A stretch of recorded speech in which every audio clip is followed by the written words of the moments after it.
राधा अष्टमी महालक्ष्मी व्रत। महालक्ष्मी व्रत हर वर्ष भादव माह के कृष्ण पक्ष की अष्टमी के दिन किया जाता है। इस अष्टमी को राधा अष्टमी भी कहते हैं। इसी दिन से इस व्रत की शुरुआत होती है और लगातार 16 दिनों तक महिलाएं इस व्रत का विधान करती हैं। जैसा कि नाम से ही स्पष्ट है, इस दिन देवी लक्ष्मी का पूजन किया जाता है। महालक्ष्मी व्रत का महत्व। राधा अष्टमी या महालक्ष्मी व्रत विशेषकर शादीशुदा महिलाओं द्वारा अपने परिवार को धन धान्य से परिपूर्ण करने की मनोकामना पूर्ति के लिए किया जाता है। महालक्ष्मी व्रत को करने का एक कारण और भी है कि महिलाएं अपने परिवार को दी कृपा के लिए धन्यवाद माता लक्ष्मी और भगवान विष्णु को करना चाहती हैं। महालक्ष्मी व्रत की पूजा विधि। इस व्रत को करते वक्त सर्वप्रथम व्रत के दिन सूर्योदय के समय स्नान आदि करके पूजा का संकल्प किया जाता है। पूजन के संकल्प और स्नान के पहले इस दिन दूर्वा को अपने शरीर पर घिसा जाता है। संकल्प लेते समय व्रत करने वाली महिला अपने मन में यह निश्चय करती है कि माता लक्ष्मी, मैं आपका यह व्रत पूरे विधि विधान से पूरा करूंगी। मैं इस व्रत के हर नियम का पालन करूंगी। वो कहती है कि माता लक्ष्मी मुझ पर कृपा करे कि मेरा यह व्रत बिना किसी विघ्न के पूर्ण हो जाए। इस संकल्प के बाद एक सफेद डोरे में 16 गठान लगाकर उसे हल्दी से पीला किया जाता है और फिर उसे व्रत करने वाली महिला द्वारा अपनी कलाई पर बांधा जाता है। अब पूजन के वक्त एक पटे पर रेशमी कपड़ा बिछाया जाता है। इस वस्त्र पर लाल रंग से सजी लक्ष्मी माता की तस्वीर और गणेश जी की मूर्ति रखी जाती है। कुछ लोग इस दिन मिट्टी से बने हाथी का भी पूजन करते हैं। अब मूर्ति के सामने पानी से भरा कलश स्थापित करते हैं और इस कलश पर अखंड ज्योत प्रज्वलित करते हैं। अब इसकी पूजा सुबह और शाम के वक्त की जाती है और मेवे तथा मिठाई का भोग लगाया जाता है।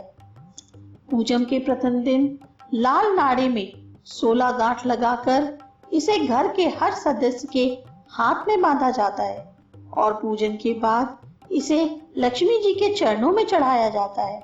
व्रत के बाद ब्राह्मण को भोजन कराते हैं और दान दक्षिणा दी जाती है। इस सब के बाद लक्ष्मी जी से व्रत के फल की प्राप्ति की प्रार्थना की जाती है। महालक्ष्मी व्रत की प्रथम कथा। बहुत पुरानी बात है। एक गांव में एक ब्राह्मण रहता था। वह ब्राह्मण नियम अनुसार भगवान विष्णु का पूजन प्रतिदिन करता था।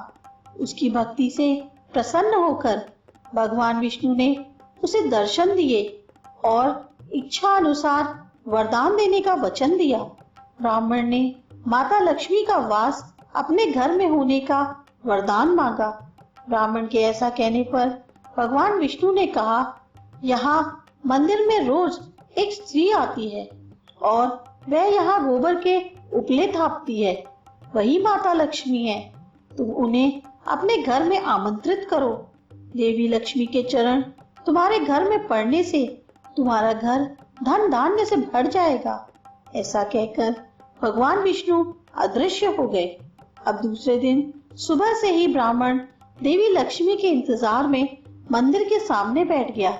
जब उसने लक्ष्मी जी को गोबर के उपले थापते हुए देखा तो उसने उन्हें अपने घर पधारने का आग्रह किया। ब्राह्मण की बात सुनकर लक्ष्मी जी समझ गई कि यह बात ब्राह्मण जी को विष्णु जी ने ही कही है, तो उन्होंने ब्राह्मण को महालक्ष्मी व्रत करने की सलाह दी। लक्ष्मी जी ने ब्राह्मण से कहा कि तुम 16 दिनों तक महालक्ष्मी व्रत करो और व्रत के आखिरी दिन चंद्रमा का पूजन करके अर्घ देने के बाद से तुम्हारा व्रत पूर्ण होगा। ब्राह्मण ने भी महालक्ष्मी के कहे अनुसार व्रत किया और देवी लक्ष्मी ने भी उसकी मनोकामना पूर्ण की। उसी दिन से यह व्रत श्रद्धा से किया जाता है। महालक्ष्मी व्रत की द्वितीय कथा। एक बार हस्तिनापुर में महालक्ष्मी व्रत के दिन गांधारी ने नगर की सारी स्त्रियों को पूजन के लिए आमंत्रित किया, परंतु उसने कुंती को आमंत्रित नहीं किया। गांधारी के सभी पुत्रों ने पूजन के लिए अपनी माता को मिट्टी लाकर दी और इसी मिट्टी से एक विशाल हाथी का निर्माण किया गया और उसे महल के बीच में स्थापित किया गया। नगर की सारी स्त्रियां जब पूजन के लिए जाने लगी तो कुंती उदास हो गई।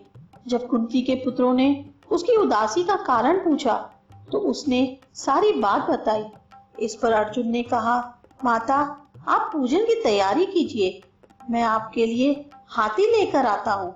ऐसा कहकर अर्जुन इंद्र के पास गए और अपनी माता के पूजन के लिए ऐरावत को ले आए। इसके बाद कुंती ने सारे विधि विधान से पूजन किया और जब नगर की अन्य स्त्रियों को पता चला कि कुंती के यहाँ इंद्र के ऐरावत आए हैं तो वे भी पूजन के लिए उमड़ पड़ी और सभी ने सवदी पूजन संपन्न किया।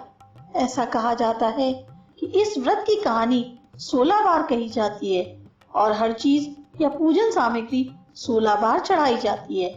महालक्ष्मी व्रत उद्यापन विधि। व्रत में उद्यापन के दिन एक सुपड़ा लेते हैं। इस सुपड़े में 16 श्रृंगार के सामान लेकर इसे दूसरे सुपड़े से ढक देते हैं। अब 16 दिन प्रज्वलित करते हैं।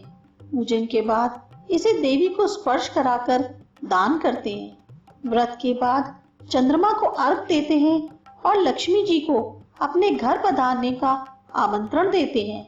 माता लक्ष्मी के भोग लगाते समय ध्यान रहे, माता के भोजन में लहसुन प्याज से बना भोजन वर्जित है। माता के साथ उन सभी देवों को भोजन दे जिन्होंने व्रत किया है। भोजन में पूरी, सब्जी, खीर,